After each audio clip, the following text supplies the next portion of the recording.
To organize pro-social progress are interconnected. Fourth, we believe that in the... I first of all want to underline that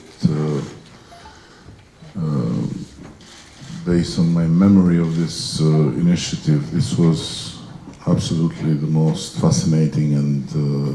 most helpful meeting in this path of making also this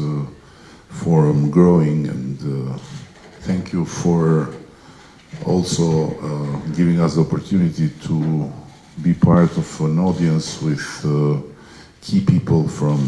key parts of the European Union that through their explanations and through their opinions helped us to understand a bit more, although still we need to understand a lot more, because it's absolutely the case that we are in this moment feeling like a boat in the middle of the sea after the compass has been taken away brutally. So it's very important for us to know exactly. And it's very clear that if the process of the European integration has been characterized in the last, let's say, 5-6 years, at least, by more and more unpredictability,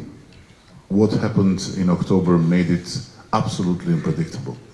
So as we speak, there is no more possibility to know what you need to do to get what you are looking for, as it is clear that what the nature of decisions in the European Council is much more about the European member states themselves than what we do or we not do. It's much more about what they want for EU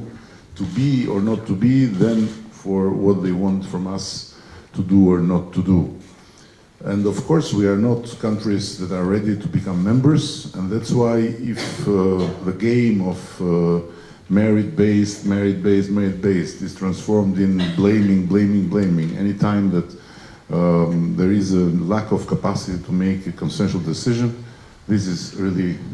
not making any good to the EU and to the process. And finally, I would absolutely underline that we didn't enter in this process because someone in Berlin or in Paris or in Brussels imposed us to do. We entered in this process because it's exactly what our people, our nation, our kids need, and we'll continue to do it exactly for them first and foremost. But still, we know also that there is a lot of potential in the region to be unleashed, and we'll do our best to make it possible through increasing the regional cooperation and through doing our best to avoid that this kind of blind decision or non-decision of October backlashes on our public opinions and on our future. Of course, for Alexander it's easier because, as he said, he is a not so much euro-optimistic nation, but still, I don't think that because for us it's more difficult, we have to cry or to beg or to whatever, because at the end, as I said, it's for our kids and for the next generations, not for this generation of leaders in Europe.